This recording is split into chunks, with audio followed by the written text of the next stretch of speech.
Okay, good morning children. Okay, so today's class is also on current electricity.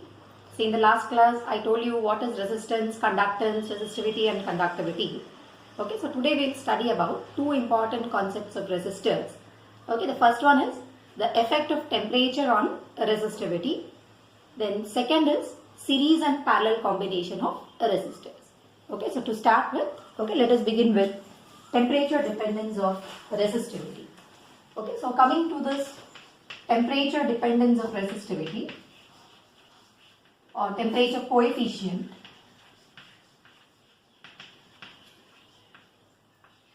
of resistivity.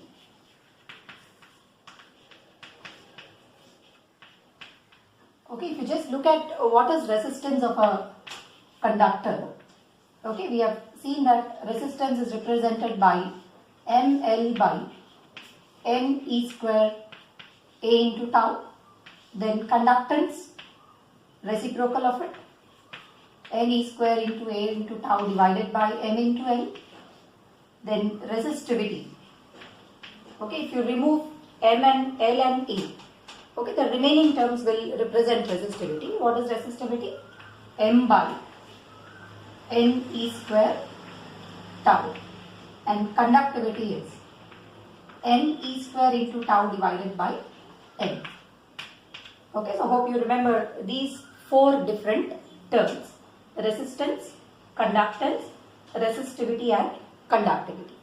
Okay, now if you look at this resistivity term, resistivity we have written it as equal to m by n e square tau. Okay, what is m here? Mass of electron.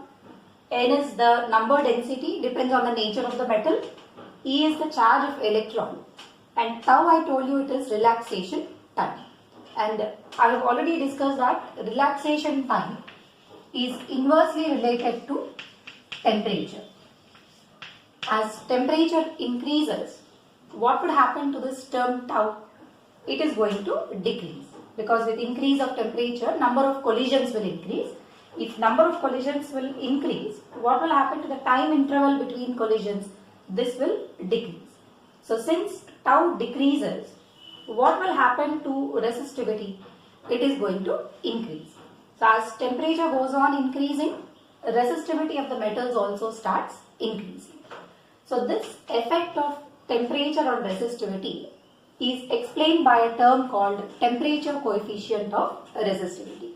So we represent this temperature coefficient of resistivity by the symbol alpha. Okay, so let us see what is this alpha and how to write the relation for it. I repeat, alpha is the representation for temperature dependence of temperature coefficient of resistivity. Okay, so alpha is defined as change in resistivity. Say if rho t represents resistivity of a metal at T degrees, rho naught represents resistivity at 0 degrees, change in resistivity per initial value for 1 degree rise of temperature. This ratio we call it as temperature coefficient of resistivity. I again repeat, it is change in resistivity to unit resistivity or its initial resistivity at 0 degrees per 1 degree rise of temperature. So from this relation you can write it this way: rho t is equal to rho naught into, okay, cross multiply and simplify it, 1 plus alpha into T. Remember here temperature is taken in centigrade scale. Okay, not in Kelvin scale, it is in centigrade scale. So this formula tells you how does resistivity of a substance change with temperature. So now if you plot a graph between resistivity versus temperature, at 0 degrees the temperature or rho naught is the resistivity. As temperature is increased, resistivity of metals starts increasing. So this is the nature of variation of resistivity of metals with temperature. And whereas if you make use of alloys, okay, we know alloys are mixture of metals such as nichrome and manganese. Okay, for alloys, if you experimentally study the variation of resistivity with temperature, the nature of the graph was found to be a straight line with a very small slope. Okay, so small slope implies there is a very less variation of resistivity with temperature. So here variation is more for metals but less in case of alloys. But in both the cases alpha is positive. As temperature is increasing, rho is also increasing. Here also alpha is positive, but speciality of this alloys is it is small. Alpha is very small. And since alpha is very small, it is generally used for preparing standard resistances. Okay, so standard resistance boxes which have a fixed value of resistance for very less variation of temperature will be making use of this alloys. Because ordinary metals show a large variation. So for making standard resistance boxes, we use alloys. What type of alloys are used? Either magnanin or constantan. Okay, these are commonly used alloys for making standard resistance boxes. And whereas coming to one more material, that is a semiconductor. Okay, yesterday I told you semiconductors are non-ohmic substances.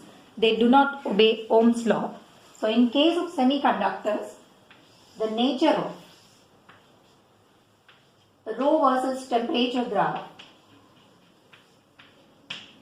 is inversely proportional. That means alpha is negative. As you increase the temperature, the resistivity is decreasing. So this decrease in resistivity is because of increase in number of charge carriers. Okay, in the last chapter we will study more in detail about semiconductors. So for the time being, you remember, as temperature increases in case of semiconductors, more number of charge carriers will come for conduction. As conductivity is increasing, resistivity will decrease. Whereas for metals, it is increasing. For alloys also increasing, but very, very small variation. And this is the graph in case of semiconductors. And sometimes they even ask you for superconductors. Okay, what do you mean by superconductors? Okay, superconductors are substances which offer zero resistance. They don't offer any resistance at all. So in such a case, look at the nature of the graph. Okay, so here I'll show you. Rho versus temperature graph. As temperature is decreasing, resistivity is also decreasing. But at one particular temperature, the resistivity becomes zero. So this is called the critical temperature. But generally, semiconductors or superconductors have this critical temperature as very low, as low as 4.2 Kelvin and so on. That means if you need a superconductor, it should be a supercooled state. At a very less temperature only, they will have this superconducting behavior.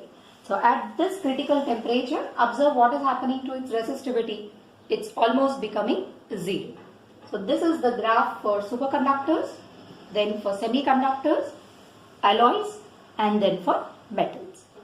So this is all regarding variation of resistivity with temperature. And a similar formula you can apply even for variation of resistance.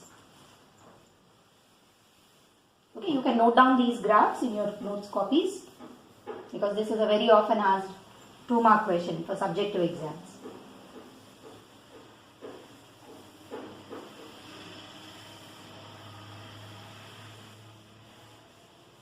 Okay, now let us see how does resistance vary with temperature. Okay, so we know resistance R is equal to rho into L divided by A. If you increase the temperature, rho is anyway varying. Just now I told you how it varies with temperature. Length also increases, area also increases. This did we study in coefficient of linear expansion and areal expansion. But the coefficient of linear and areal expansions are in very, very small order, 10 to the power minus 11 and 10 to the power minus 12. So if you neglect the variation of length and area of cross section, if temperature increases, resistivity of metals will increase, and as a result, resistance also will increase. So if I write the formula for variation of resistance with temperature for metals, what will RT be equal to? R naught into 1 plus alpha into T. Okay, where T is temperature in centigrade scale, R0 represents the resistance at 0 degrees. Okay, so for small variations of temperatures, you can make use of this relation. Okay, so since L and A are having a very small or a negligible variation, with increase of temperature, rho increases, resistivity also will increase. Okay, there are two NCERT questions based on this variation of resistivity with temperature. You can try by making use of this formula. Okay, so this is all about how resistance is affected with temperature or resistivity varies with temperature. Okay, now coming to resistors in series and parallel combination. See, we have studied for capacitors when they are in series what is the equivalent capacitance, and in parallel what is the equivalent capacitance. Now we will see the same for resistors. Okay, the symbol of a resistor. Okay, how do we represent a resistor? It's an electric device which always opposes the flow of current. Okay, represented by this symbol, a two-terminal device. Okay, I am writing it as capital R. Now, resistors in series.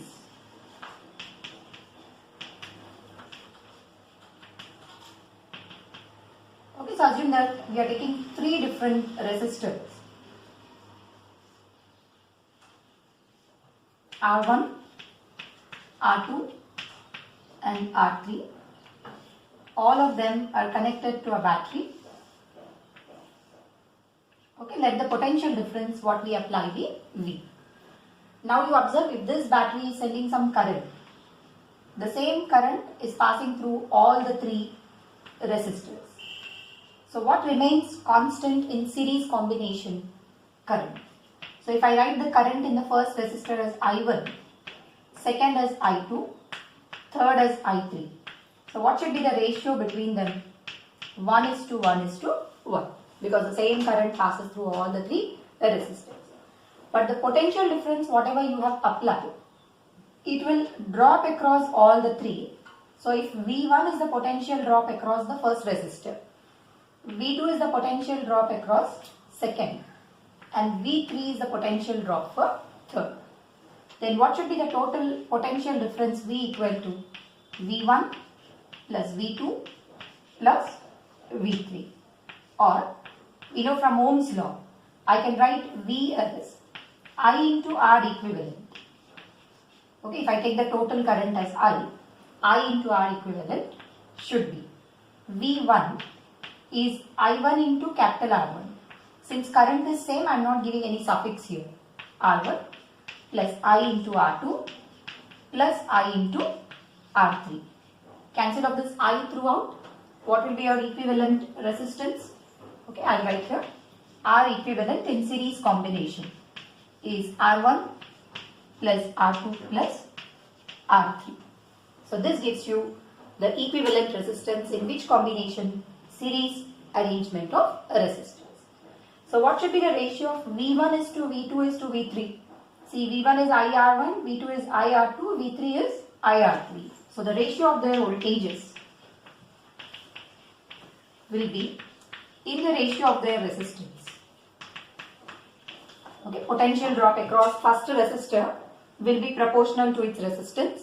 Potential drop across second resistor will be proportional to its resistance, and so on. So you can remember this. Currents remain same. Voltage is divided according to the ratio of their resistances. And what is the R equivalent? It is a simple addition. R1 plus R2 plus R3. So this is for which combination? Series combination. Now let us see what will be the equivalent resistance for parallel combination. Okay, in case of parallel combination,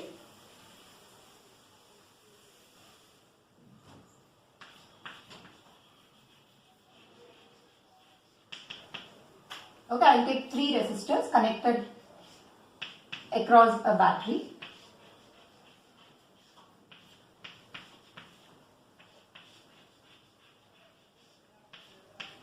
Let R1, R2, R3 be three resistors connected to a battery of potential difference V.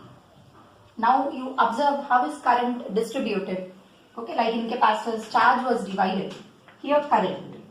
After reaching this junction, current is branched into three parts. I1, I2, I3. But potential difference remains same.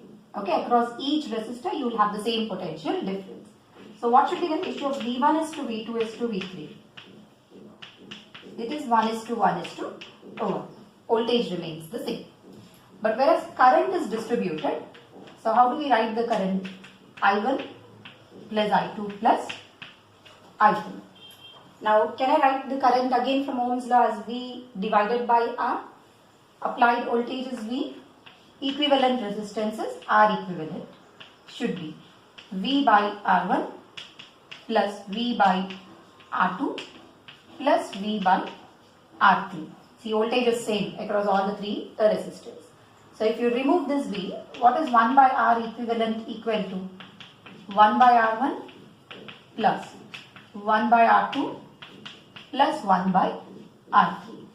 So this gives you the equivalent resistance of three resistors when they are connected in parallel combination. Again I repeat, voltages are in the same ratio, 1 is to 1 is to 1. Current is in the ratio, see what is I1 is to I2 is to I3. I1 is V by R1, I2 is V by R2. So what should be the ratio of the currents? Currents are distributed in inverse ratio of its resistance. 1 by R1 is to 1 by R2 is to 1 by R3. So this is the ratio of currents, and this formula gives you the equivalent resistance. See, if you observe, the formulas are exactly opposite to that of capacitors. In capacitors, for parallel combination, we get C1 plus C2 plus C3. Whereas in case of resistors, it is reciprocals. Sum of the reciprocals will give you the reciprocal of equivalent resistance. So these are the two small derivations regarding series and parallel combination of resistors. So let me conclude the class here. What did we study in today's class? How is resistivity changing with temperature, or resistivity, how does it vary with temperature? Then next I told you what is equivalent resistance in series and parallel combination. Okay, so go through this basics. Okay, it is again required for subjective exams. Now in the next class I will tell you how to find or how to solve numericals related to this concept. Okay, thank you.